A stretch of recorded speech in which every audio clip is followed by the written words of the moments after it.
Welcome, everyone, to another episode of the Well Self Podcast. I'm Nicole. And I'm Coach. And we are so excited to have with us today Jennifer Lee. Say hello, Jennifer. Hey there, how is everybody? Jennifer Lee is a financial advisor. She is a second generation financial advisor, which means she inherited her skills. She is amazing. And she is an advisor that educates the non-moneyed party. She's going to explain that throughout our conversation today. She's also an author of this amazing book, Squeeze the Juice, Live with Purpose, Then Leave a Legacy. And Coach and I have been reading and absorbing information on financial wellness. Really, we are focused on addressing your financial wellness dimension. And that for us, I'm taking it very easy, very slow, because for us, for most people, honestly, it is not an easy thing. And Jennifer, you are doing some amazing work. Can you tell us a little bit more about what you do as a financial advisor? Sure. Well, first I'll say, not everybody is comfortable with money, right? So the second generation, I came up as a firstborn child, female, and my dad was an advisor. So I learned from the very beginning. So it's kind of in my blood, in my system, in my just regular comfort level. So as I approach my practice and working with clients, I recognize that. And I really try to make money absorbable, because money is really a tool to get what you want in life or need in life, to take care of your family, take care of yourself. And so for me, money is not complicated. People chuckle at me when I say that. They're like, yeah, right. It doesn't have to be, with the right direction and the right support. So hopefully we can get some of that through today. Oh, yeah, absolutely. So what you do a lot of work with folks in transition, folks that are facing changes, dealing with issues, and you are very, very comfortable talking about money, and that is amazing and so helpful to people that who feel the anxiety when any topics of money come up. And what caused you to get there? Why are you so comfortable with money? Not just because of growing up in it, but you just seem to be fascinated with it. Well, it's part of probably going from working with my dad and growing up with him as a young person, and then being a woman in the industry. So there's a little bit of a mix, a blending of my mom and my dad, right? So the emotional intelligence, the really kind of trying to understand the why behind somebody's emotional reaction to money helps me to better position them and to be able to help them navigate toward their goal, right? So if you are somebody who is completely risk averse, then it's helpful for me to understand why, and then what you want. What are your goals? And I can help educate you and get you a better comfort level with what's going to work for you and for your family, right? I don't ever try to put somebody in a risk category that they're not comfortable with, right? At the same time, we have to educate people about what are the different choices. And, you could be the most conservative, or you could be super lightning speed aggressive, right? And there's a lot in between. So we want to find the appropriate spot for people. I think that's beautiful. I think that what we're doing, especially with me, there's been a transition. This has been a big transition for me.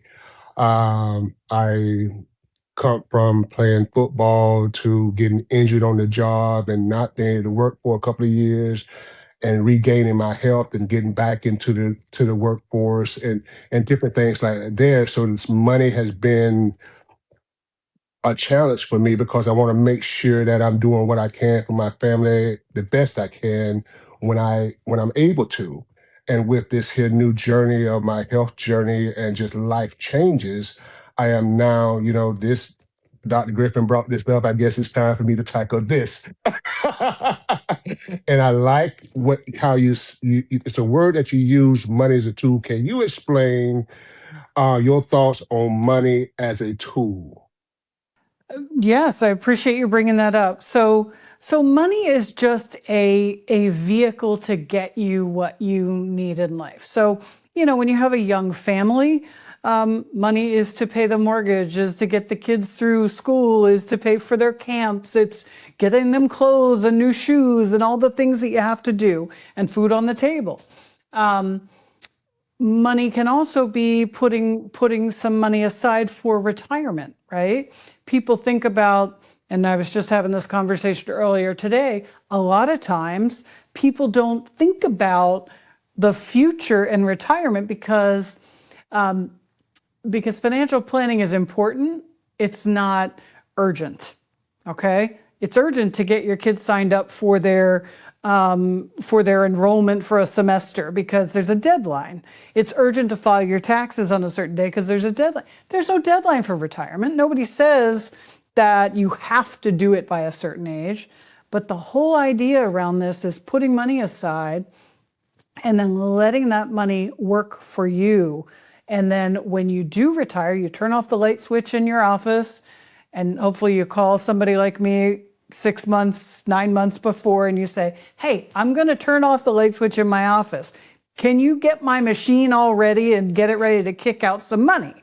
And, if you got a big machine and you saved, you've got a big chunk of money that's coming out annually, right? If you haven't put a lot away, then you may only have a little bit, and you may be working part-time, in your retirement that wasn't really what you planned. So money is a tool and a vehicle to get you what you want. So I always say financial planning is simple. What do you have? What's your income? What are your assets? What are your resources? And then what do you want? Well, I want to take care of my family. I want to make sure I pay for my kids' education. I want to have a little extra money left over. I want to retire at 62, not 68. Whatever it is, everybody has their own individual goals. My job, the advisor's job, is to take your resources and be as efficient as possible and coach you along the way to get what you want, right? I'm not choosing your goals, you are. And a lot of times that's the hardest thing to do, is to figure out what are my goals, either individually and then as a couple, right? Yes, I agree. I like that. Thank you.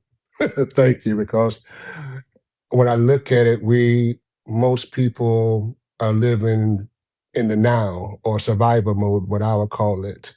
And so with that, you just see a lot of, like you say, you have deadlines right now. So you're dealing with those deadlines right now, and you can't think about how to think about tomorrow because you feel like you're overwhelmed with today. So thank you so much for explaining that, Dr. Griffith.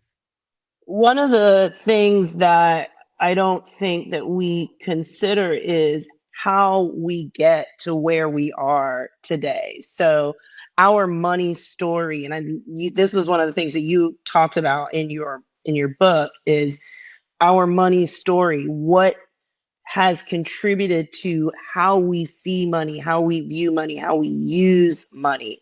And your money story is very central to your business and your practice. Could you tell us a little bit about? We alluded to your dad and being raised, but can you tell us a little bit about your money story and the unique parts of that story? It's kind of funny, Nicole, because I mentioned that I'm comfortable with it.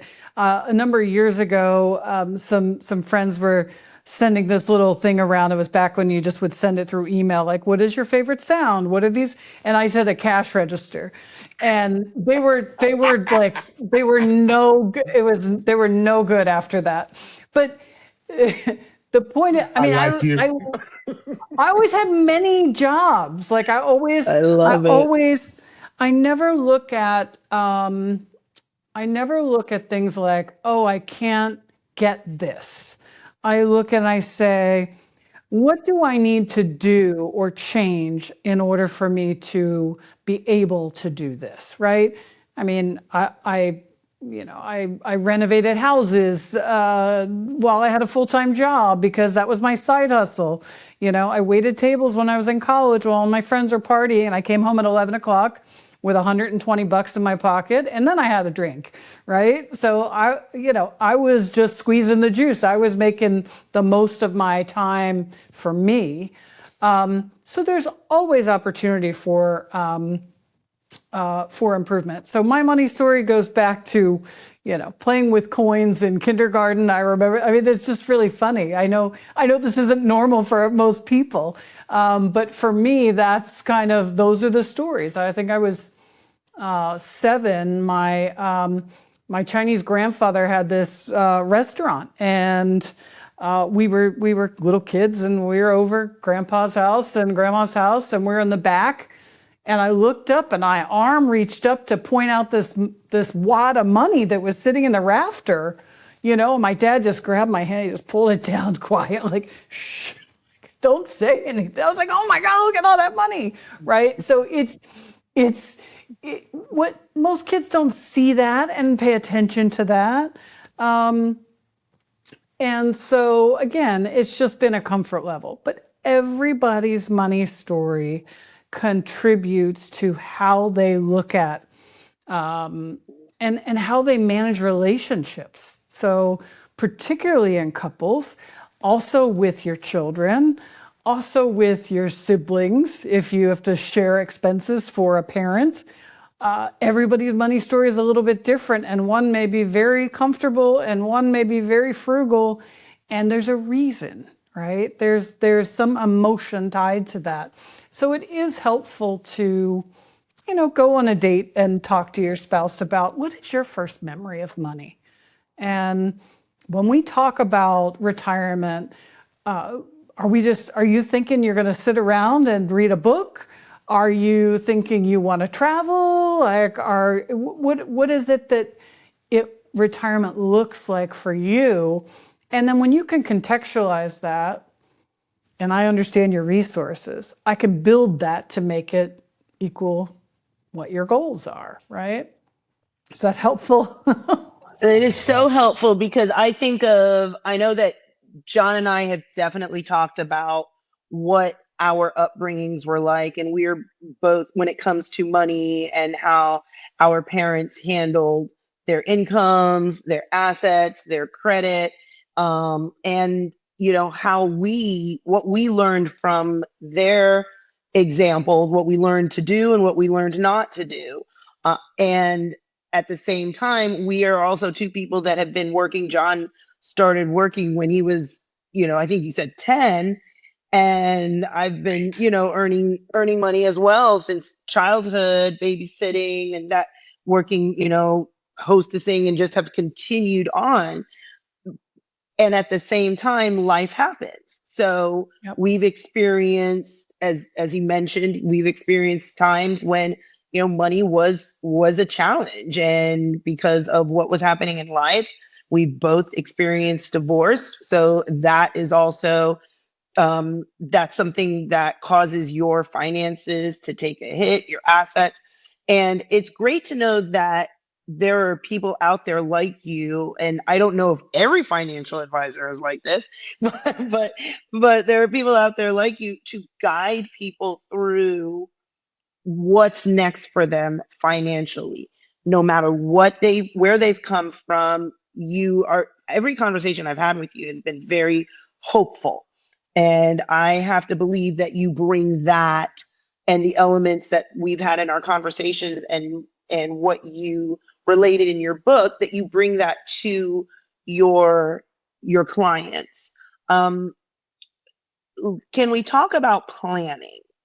Because as we've already mentioned a little bit, sometimes it can be challenging to plan when you are trying to keep things together, after life's. Planning is important, not urgent. You said that. Yeah. How do you wrap your mind around planning when you're in the middle of a transition, when your life is falling apart? How do you work that as a financial advisor? How do you get your clients to say, okay, this is how we're going to move forward with this from here?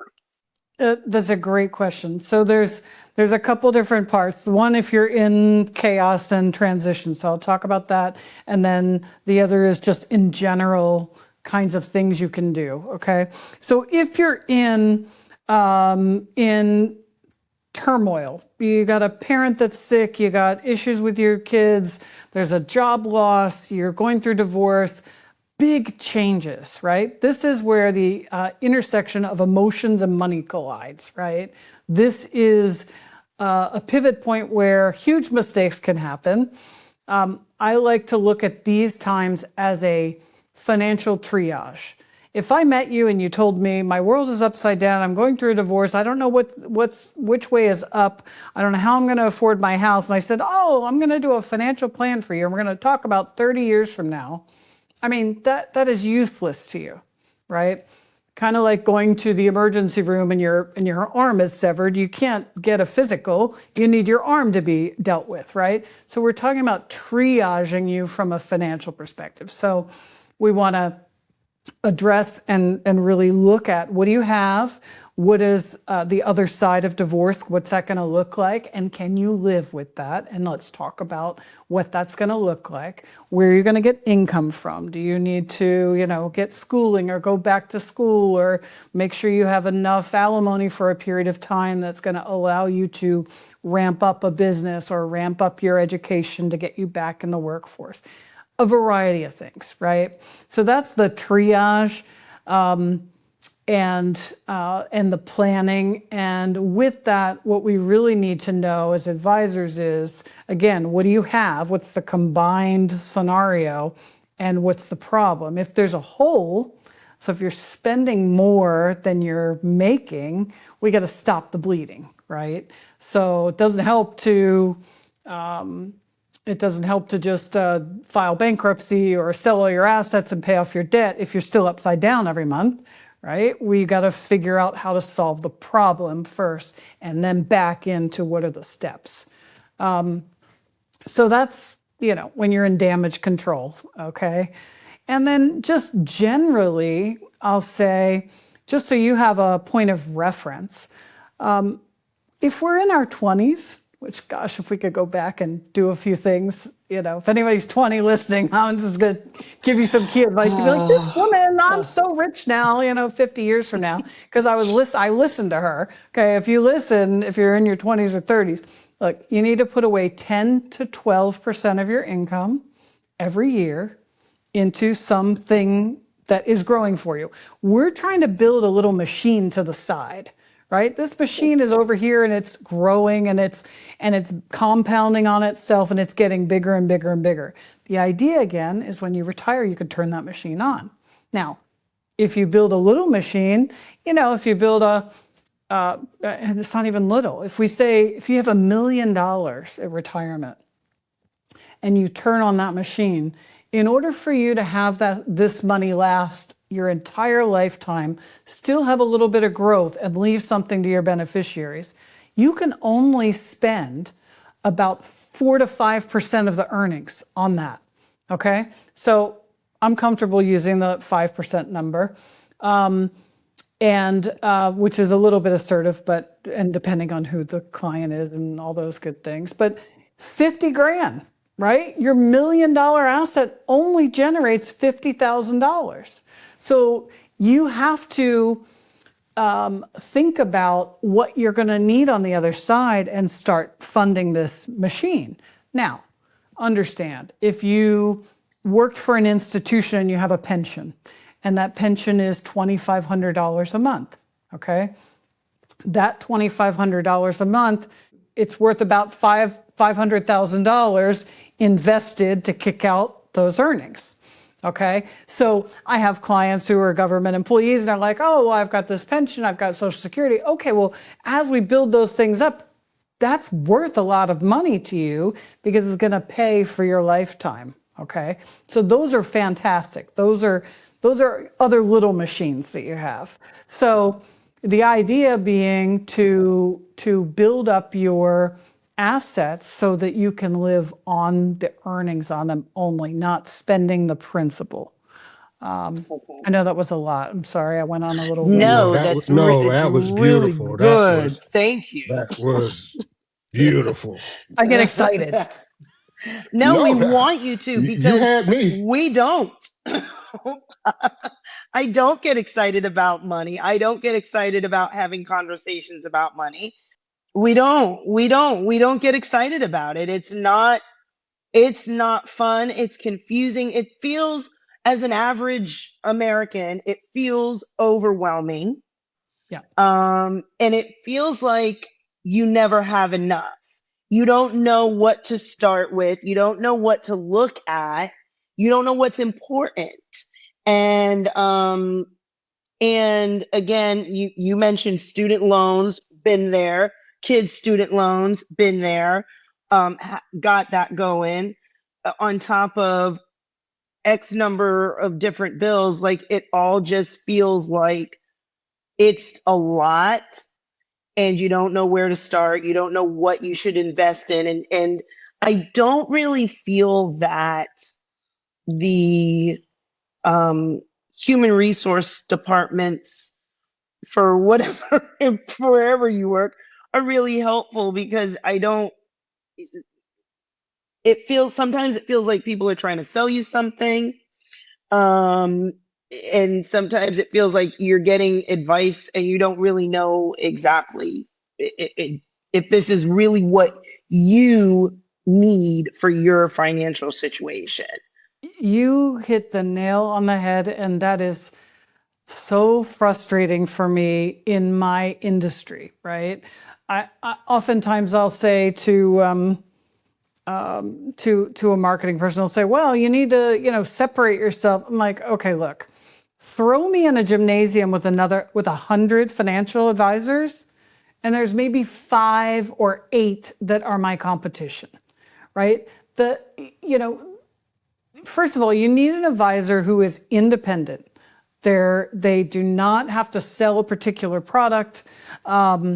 You need somebody who is most likely fee-based, so they charge you a fee for their time, or a fee on the assets and the money that they invest for you, so that it's not commission-driven. I'm not trying to sell you a product and make a big fat commission and never see you again.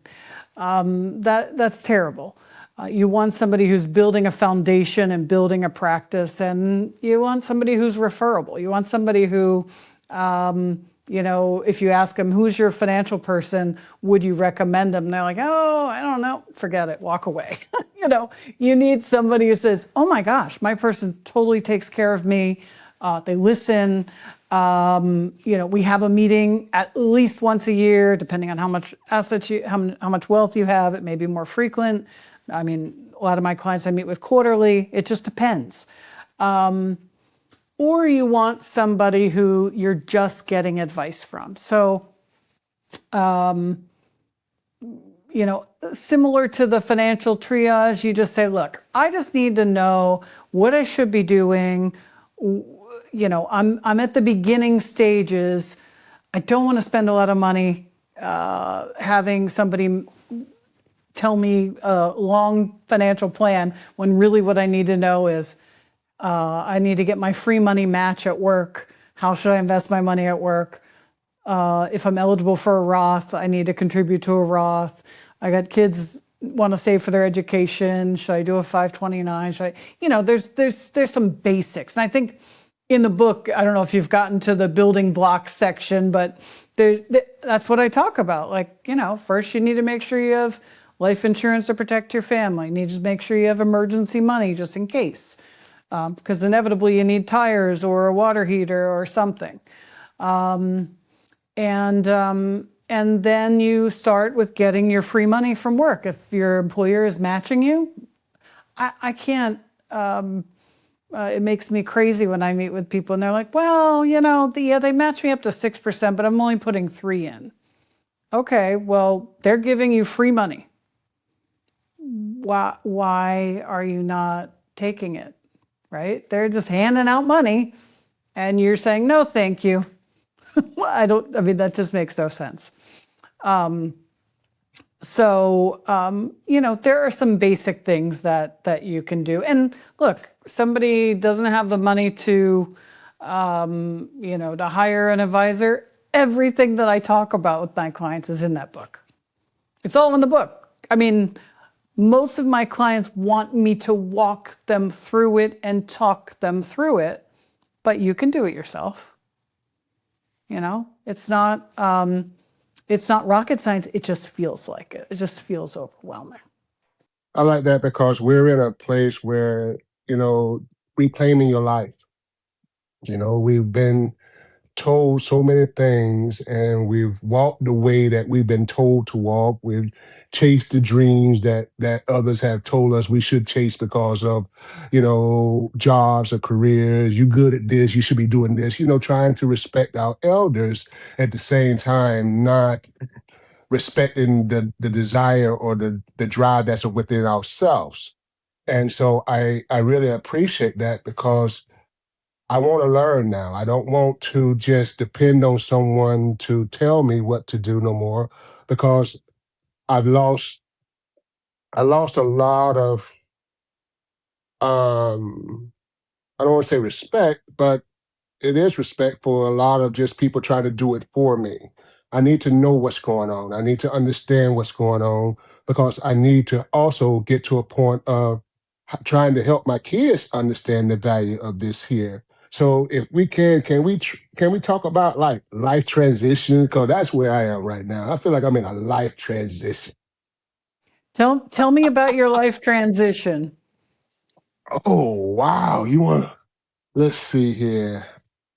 Um, I'm I excited took a about this because this is like where Jennifer shines. Like this is her thing is life transition. So please I go ahead. I, I took a bad injury back in 2010. And so I was out of work for a few years. And I got gained a lot of weight and just I was on a lot of medication. So a lot of our money was going towards doctors and medications and different things to try to help me be comfortable without being able to put money aside. And then Sure. the money that I invested in that was supposed to help us during those times, it seemed like the institutions found ways to back out or get out of the commitment. And so with a lot of hard work, we lost this weight, regained some health, released some pain medicine and different types of prescription medications. And now I'm able to walk and move again. And now I'm back running 100 miles per hour, but it took a lot to get here. And so now, in that time being down, I've had to replay a lot of these events that I thought that I was preparing myself or my family for our future. You see what I'm saying? Sure. I'm thinking I'm investing in Yep. things that's going to help me because God knows who expect to fall in a hole on the side of 95. I did. I didn't think I would do it, but I did. And it put me out of work. They told me I would never walk again. Maybe I wouldn't be able to work again, but I would maybe not be, that I would be in a wheelchair by the time I get 50. And Mm. thank God now I'm 50, bloop, bloop, bloop, bloop, bloop. And we do 5Ks, we do runs, we do types of things. I went back to school, became a nutrition coach, a professional personal trainer, just because of the new view I have on life. So that's what I'm talking about transition. So now my kids are getting out of college or going into next level college, and we carry a lot for them, trying to make sure they can afford this world that we're in right now. It's expensive. So I feel like I'm in a transition. Well, you're in a multi-level transition. You're in a spiritual transition. You're in a health transition. And a financial transition, right? So all of those things. So that's fantastic. I mean, good for you. At the same time, we are trying to build a business. At the same time that, we're trying to transition and relocate and do certain things to move forward to the next stage of our life. And retirement is looming, things like that. So there's just a lot of moving pieces, and we're kind of like, what do we do with all of this? Right. So, so that's really the conversation about your financial welfare, right? What do you have? What's your income? What are your assets? What are your resources? And that includes your business. What does it generate as far as income? I know you mentioned you're at a construction site. Are you, I don't know if you're working a job for somebody else, or you're renovating property that you're going to benefit from. So we look at all of those different pieces, look at what does Social Security look like, at what date, all of those things. And then what are your goals, right? If you're going to relocate, is that, is that because you're going to move closer to family? Are you going to downsize? I have these clients, and I don't know, John, whether you're doing this renovation for yourself. I'm away from family. No, I'm just playing. I'm just playing. I'm sorry, family. I love Or you. away from family, right?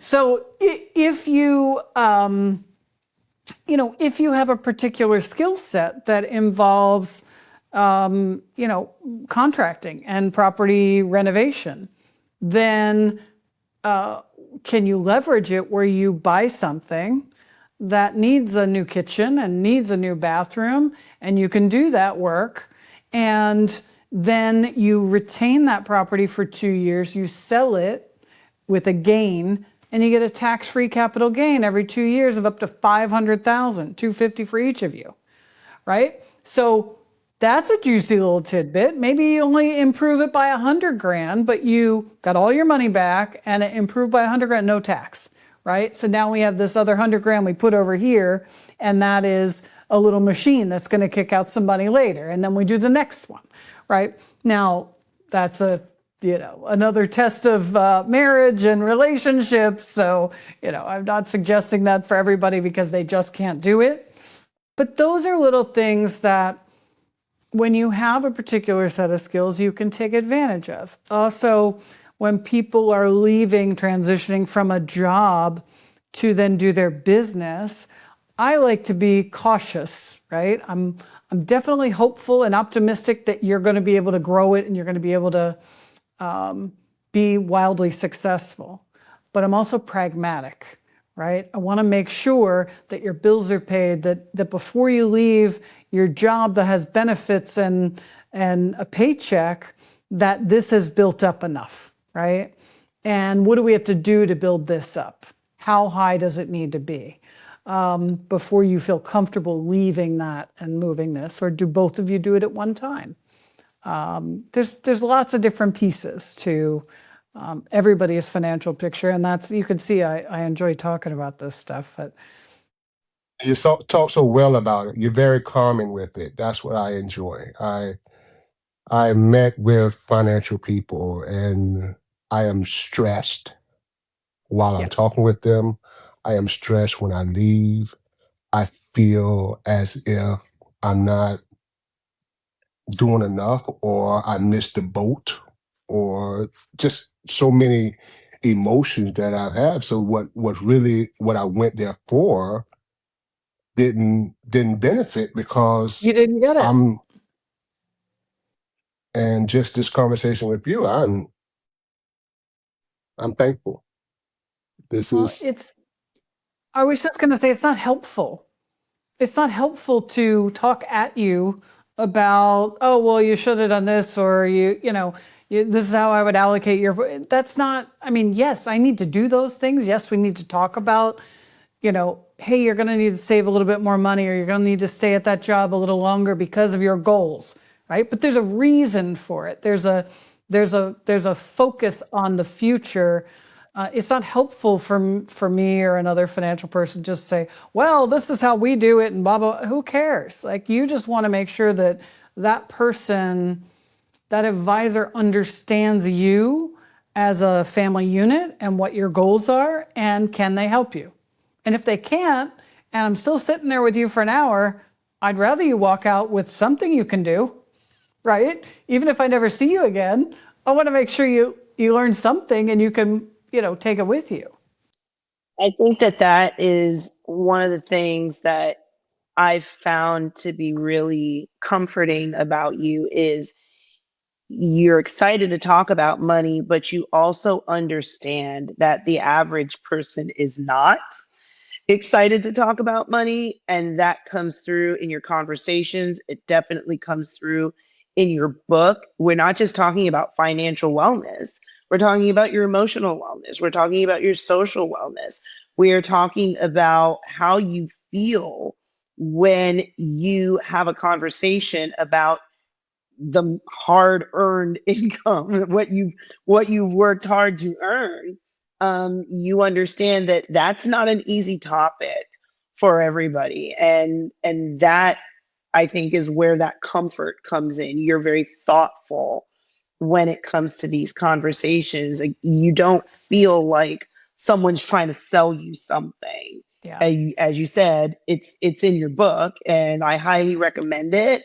I think it really is a beautiful way to very simply encourage people to consider their financial options.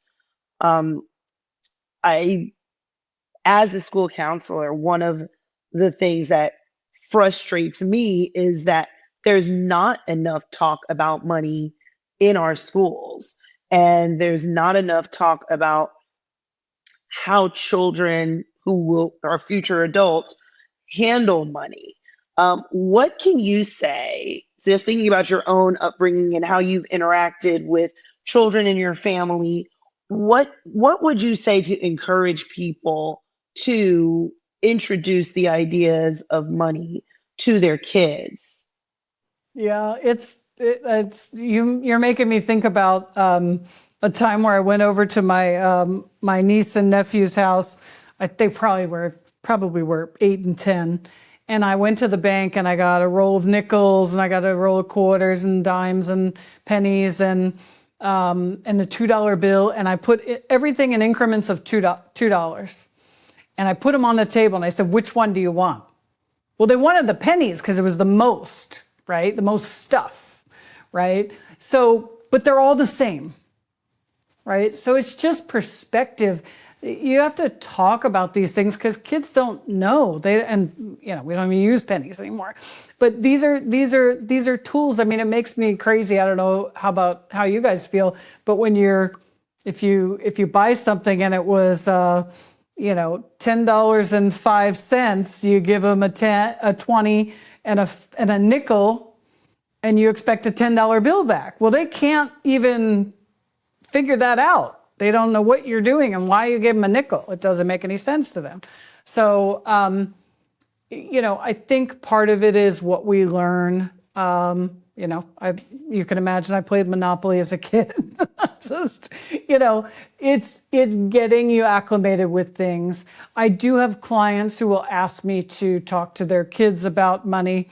It's really hard to start talking about investing if you don't have any concept of money to begin with. So I like to start with, savings, right? So what are your goals? Maybe you have 3 jars. So you have a job and you got 3 jars. You got the now money, the short-term, hey, I want to buy this dress or these jeans or these boots, whatever it is. That's the middle money. I'm saving up for that. And then this is the future money. Like, this is either, and maybe you do tithing as well, right?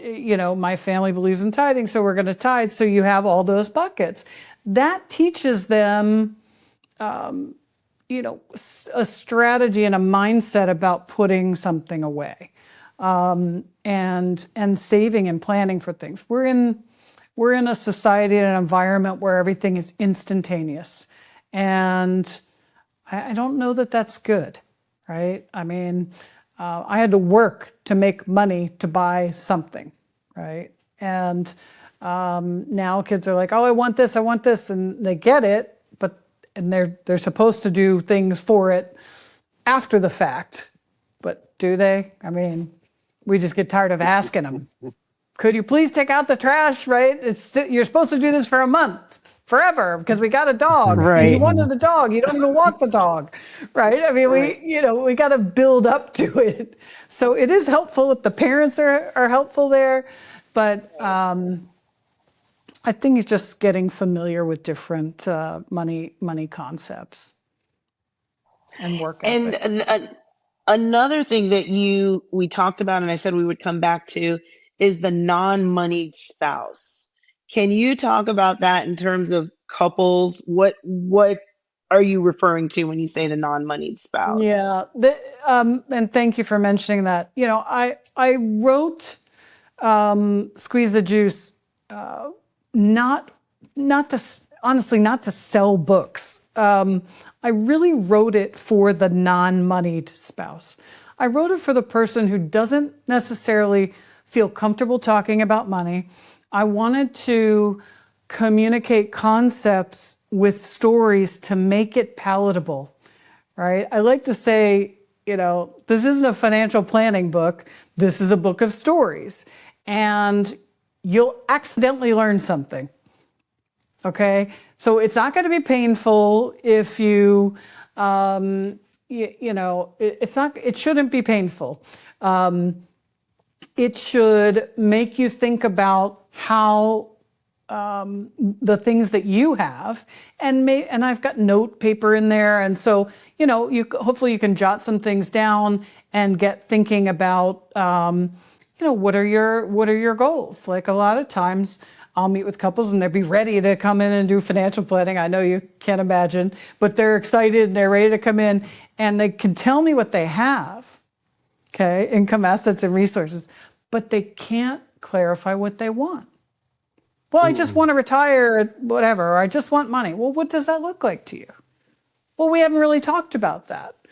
Well, do you want to move to Georgia in your retirement, or you want to move to, Portugal, right? I have some clients who just moved to Portugal, and actually they're digital nomads. They're working in different countries 3 months at a time, and they're still working, but they're digital nomads. It's amazing. I'm a little jealous, but I can't really do that. And we are too. Well, and we can make that happen probably for you guys. I can't do that because of the regulations and things, but you could probably work at 2:00 in the morning if you needed to do a coaching call, right? So we can talk about that. That would be great. So this book, which I highly recommend, you wrote this book basically for people who aren't comfortable talking about money, and I will second that because I felt very comfortable reading it. I didn't feel like, oh my goodness, I'm not going to understand. That's not what I got out of this book. So thank you for the stories. Thank you for the examples. Thank you for just how you put it together. John is enjoying it as well, and that's big. That's really big. It's That's awesome. I actually love that, John. it's actually not what I expected. I like I say, my experience with financial advisors and different types of things, I I'm like Nicole. I really thought it would be like over my head and making me feel worse than not doing this and not doing that. But it's not like that at all. I like the worksheet pages in it. I like the stories. It's human. That makes me so happy. It's down to earth and it's human. I read it on the plane. I'm in flight, so I take it out and I read it on the flight. And I'm very. Your book is like one of the first books I've read paperback in a very long time. I read a lot now. It's mostly digital and different types of things, but I am. Mhm. It was very, very beautiful where I'm at so far, but I need to finish it. I'm going to finish it because I do have a lot more questions, and I'm hoping that maybe one day we can come back to this story and talk about some other things. Right now, we're talking I about love just it. getting started. So I'm thinking about people that are listening right now Because I know my wheels are turning, so I can imagine other people that are listening right now, your wheels are turning. So let's start with basic. Where would you advise people to start? Sure. I think, and I'm happy to give a digital chapter to you guys so that you can give it to your guests.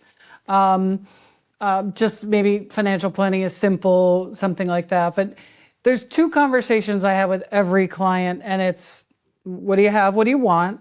And then the second one is what's your discretionary number, right? You have income coming in, you have expenses going out. What is at your discretion? What do you get to choose if you're going to buy, have a Netflix subscription? What do you get to choose if you're going to go buy new sneakers? What do you get to choose if you're going to plan for vacation?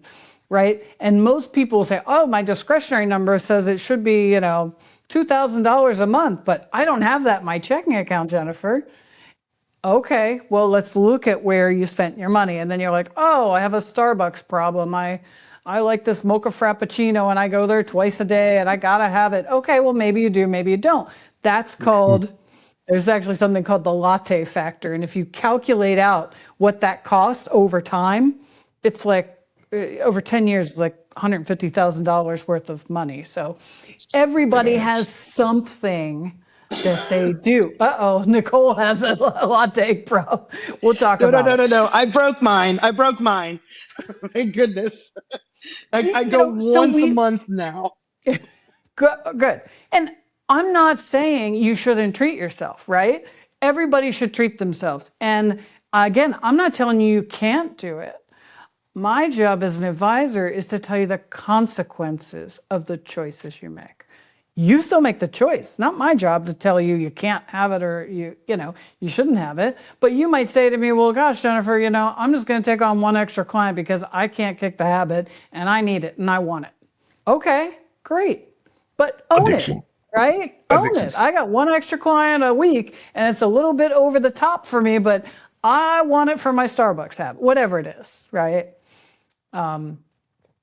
But know where you spend your money. So those are the two things that I go over with everybody, and I would say those are probably the most important parts. Yeah, so just don't be scared. I think the biggest thing is don't be scared and just it doesn't have to be scary. If the financial person you talk to is scary, find another one.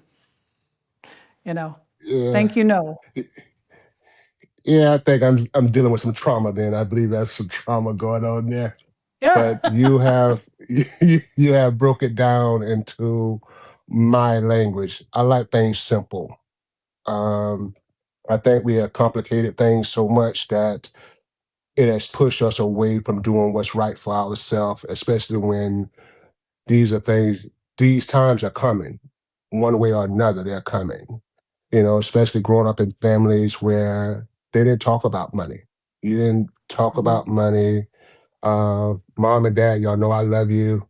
But dad brought the check home, mom gave him his allowance, and that was the extent of money talk. And we barely knew that. So unless we asked for something, no, we don't have money for it. That we heard that word, but Right. there was really no talk about money. And so I started pushing lawnmowers at an early age and doing those types of things. So working, all I know is work, So I am very excited and very thankful for you. I really am. You have really eased my anxiety some. You Well, really good. have. Well, good. Thank you, Jennifer. And I can tell you that it has been an honor and a pleasure to get to know you over the last few months preparing for this conversation. And you definitely impacted our lives. I'm working on a financial love letter. If you want to know what that is, read the book. I think it is really, really helpful. And it's your practices and your advice are definitely setting a tone for what is happening with us financially. So I appreciate it. I appreciate your time today. I really want to thank you. Is there anything that you'd like to say as far as last words before we say goodbye? The only other thing I will say is when we talked about the 20-year-old, if you're eligible for a Roth IRA, no matter what age you are, if you're earning income, put your money in a Roth IRA. It grows tax-free forever. It is for retirement. Consult somebody about all the different pieces we talked about. But, if I could go back and talk to my, 20-year-old self, and fully fund things more assertively at a younger age, you're better off for it. So then you have time working for you, right? So that's what we want for the younger people who have that at their advantage still. Great advice. Great advice. Would you be willing to come back at another time and talk to us about something else? We could come up with something else to talk about. I would absolutely love it, and I want updates on your financial discussions and money stories and progress too. Oh, you will have them. You will have them. Thank you, Jennifer. Coach, anything before we go?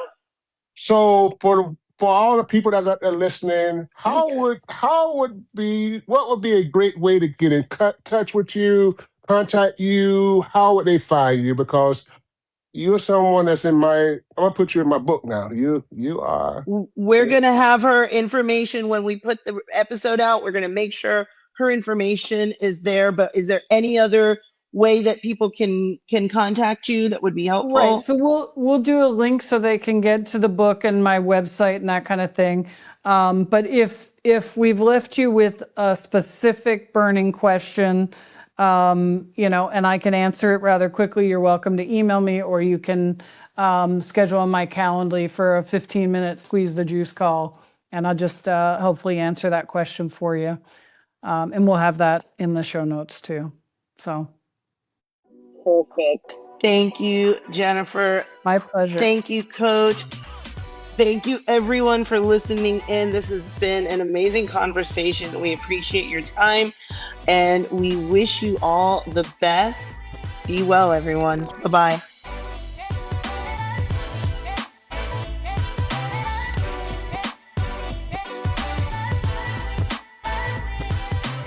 Discussions in this show should not be construed as specific recommendations or investment advice. Always consult with your investment professional before making important investment decisions. Securities offered through Cambridge Investment Research, Inc., a registered broker/dealer member. Advisory services offered through Cambridge Investment Research Advisors, Inc., a registered investment advisor. Modern Wealth LLC and Cambridge are not affiliated.